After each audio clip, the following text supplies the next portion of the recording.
하나님의 은혜와 평강이 함께하기를 기도합니다. 오늘도 주님께서 주시는 은혜 가운데 거하고 그 은혜를 누리고 나누는 세상에서 가장 행복한 하루가 되기를 주님의 이름으로 기도합니다. 오늘 본문은 이스라엘의 첫 번째 왕을 뽑는 과정을 기록하고 있습니다. 본문의 내용은 이렇습니다. 이스라엘은 하나님이 선택한 사사를 통해서 다스리는 사사시대를 지냈습니다. 그러나 이스라엘은 자꾸만 전쟁에서 패하게 됩니다. 자신들의 죄 때문임을 망각하고 이들은 하나님을 원망하며 다른 나라들처럼 왕을 세워달라고, 다른 나라들이 왕이 세워져서 왕이 다스리기 때문에 강력해져서 승리하는 것이라고 그렇게 착각하여 요구하게 됩니다. 이스라엘 백성들은 왕을 요구하였고 사사의 통치가 아니라 왕의 통치를 받으면 우리 역시 강력해질 것이다 라고 그렇게 생각하게 되었습니다. 하나님은 이들의 요구를 들어주십니다. 그래서 왕을 세워주십니다. 왕을 뽑는 제비뽑기를 통해서 첫 번째 이스라엘의 왕이 베냐민 지파에서 마드리의 가족 중 기스의 아들 사울이 뽑혀 왕이 되었습니다.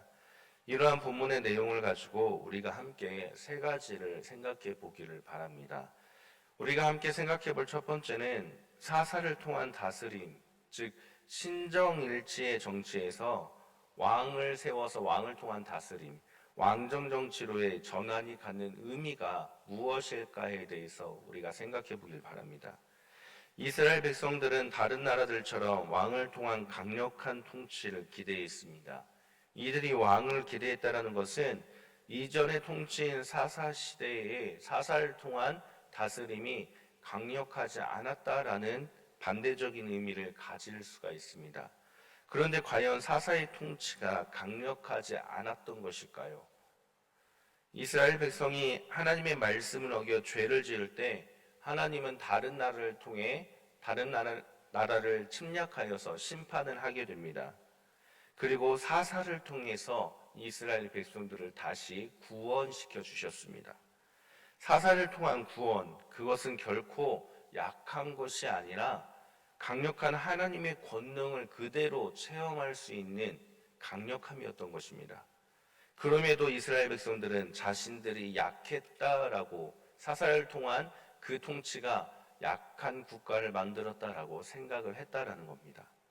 사사를 통한 다스림이 아닌 왕을 통한 강력한 다스림을 원했다라는 것은 이스라엘 백성들이 결국 하나님보다 왕을 섬기겠다라는 것을 의미한다라는 것을 기억해야 됩니다. 우리 본문 19절 말씀을 다시 한번 읽어보겠습니다. 19절 함께 읽겠습니다. 너희는 너희를 모든 재난과 고통 중에서 친히 구원하여 내신 너희의 하나님을 오늘 버리고 이르기를 우리 위에 왕을 세우라 하는도다. 그런즉 이제 너희의 지파대로 1000명씩 여호와 앞에 나아오라 하고. 아멘.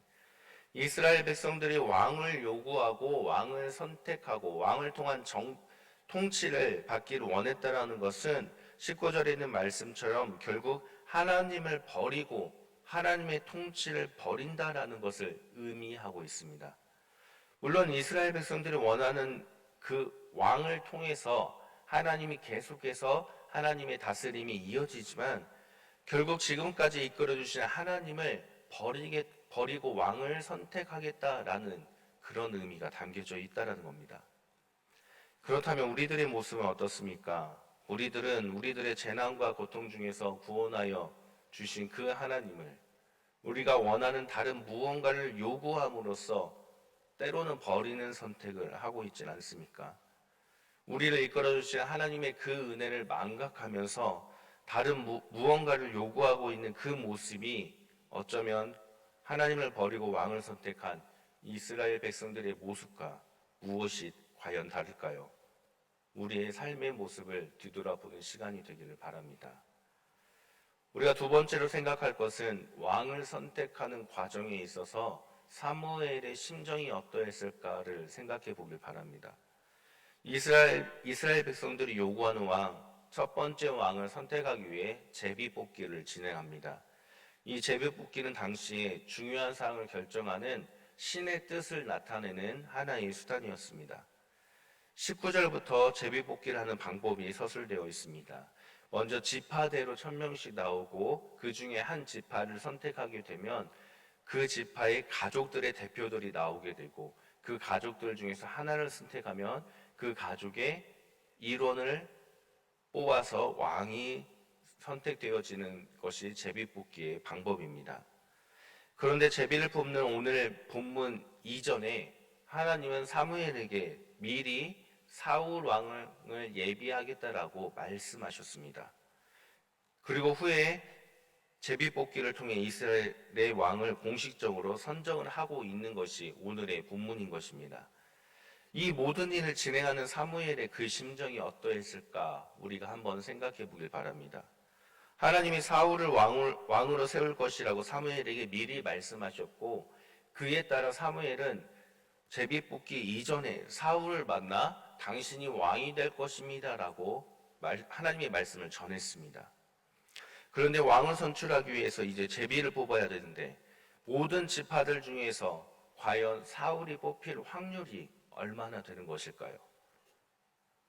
이미 사울에게 왕이 될 것이라고 말했는데 제비를 뽑는데 그 가운데 사울이 뽑히지 않게 된다면 사무엘의 그 심정은 어떠할까요? 또 초조하게 제비를 뽑는 것을 진행하고 있는 사무엘의 그 마음, 하나님이 하신 말씀이 혹시나 이루어지지 않을 수도 있을 것이다 라는 그 생각이 혹시라도 사무엘은 갖고 있지 않았을까요? 그러나 하나님은 어떠한 상황 가운데서도 그분의 말씀대로 이루어 가시는 분이십니다.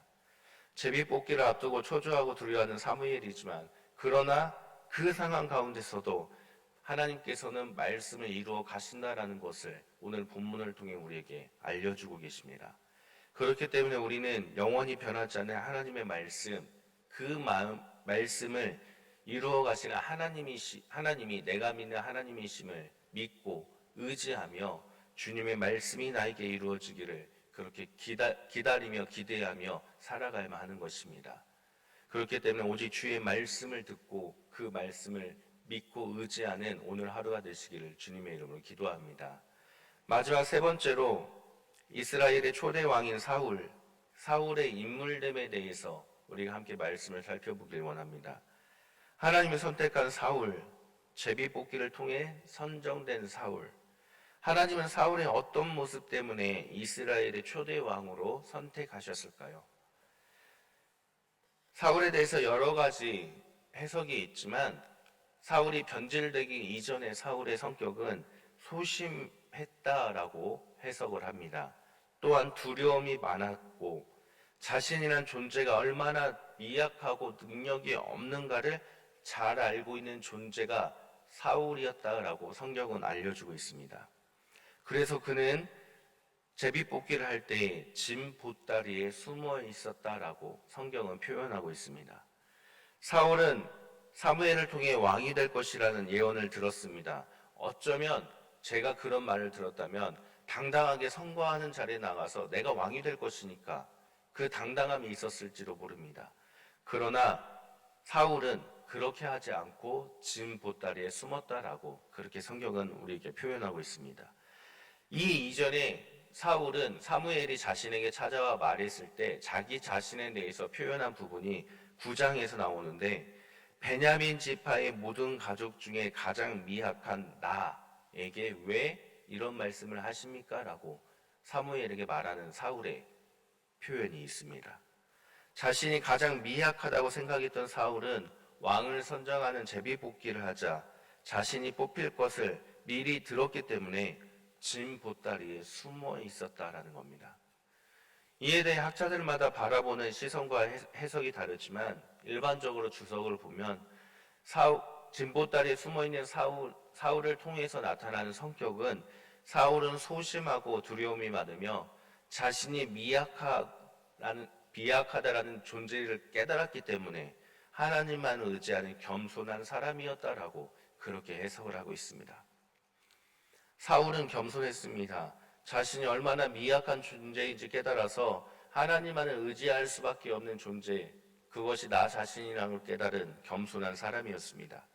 내가 잘났고 내가 했다라는 교만이 아니라 내가 약하고 미약하기 때문에 하나님만을 의지할 수 없다. 그 겸손함이 사울에게 있었기 때문에 하나님은 사울을 이스라엘 왕의 첫 번째 왕으로 선택하였다라는 뜻입니다. 또한 사울은 타인의 말에 귀를 기울이지 않았습니다. 우리 함께 읽었던 본문 27절 말씀을 다시 한번 읽어보겠습니다. 27절 함께 읽겠습니다. 어떤 불량배는 이르되 이 사람이 어떻게 우리를 구원하게 됐냐고 멸시하며 예물을 바치지 아니하였으나 그는 잠잠하였더라. 아멘. 왕이 선정되었음에도 사울이 미약한 존재이기 때문에 사람들은 그를 무시했습니다. 그를 지지하고 따르는 사람들도 있었으나 그를 멸시하며 왕으로 인정하지 않아서 예물을 바치지 않는 사람들 또한 존재했습니다. 그러나 사울은 그러한 사람들의 말에 잠잠하였다라고 성경은 우리에게 알려주고 있습니다. 잠잠하다라는 말은 벙어리처럼 듣지 않는 것을 뜻합니다. 부정적인 말들, 비난의 말들에 대해서 안 들리는 것처럼 그렇게 행동하였다라고 표현을 하고 있습니다.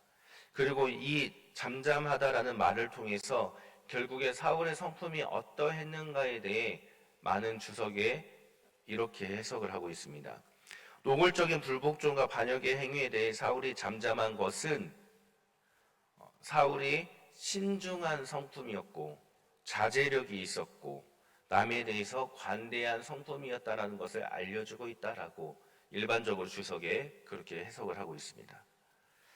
사랑하는 성도님들, 사울이 하나님께 선택받은 이유는 자신의 미약함을 깨닫고 하나님만을 섬기는 겸손함과 또한 자신을 비난하는 사람들에 대해 신중하고 관대한 잠잠함이 있었기 때문이라고 성경은 우리에게 알려주고 있는 것입니다.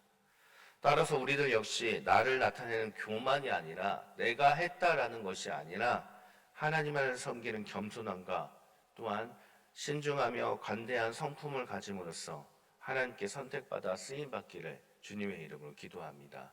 오늘 말씀을 정리합니다. 이스라엘 백성들은 하나님을 버리고 왕을 선택하였습니다. 그리고 그 첫 번째 왕으로 하나님은 사울 왕을 선택하였습니다. 오늘 말씀을 통해 우리는 영원히 변하지 않는 하나님의 말씀, 그 말씀을 이루어 가시는 하나님을 다시금 깨닫고 또한 사울처럼 나를 나타내는 것이 아니라 오직 하나님만을 섬기며 겸손함으로 주님께 쓰임받아 주의 나라를 이 땅 가운데 만들어가는 행복한 하루가 되기를 주님의 이름으로 간절히 축원합니다. 함께 기도합니다. 하나님 감사합니다. 오늘 하루도 주님의 말씀 따라 살아가길 원합니다. 나를 나타내기보다 겸손함으로 주님만을 섬기는 우리들의 삶이 될 수 있도록 우리의 삶을 이끌어 주옵소서. 오늘 하루도 세상의 말과 세상에 귀 기울이는 것이 아니라 오직 주님의 말씀만을 들음으로 하루하루 주님과 동행하는 걸음을 걸어가는 우리가 될 수 있도록 행복한 하루가 될 수 있도록 주님 우리를 이끌어 주옵소서. 예수님의 이름으로 기도드립니다. 아멘.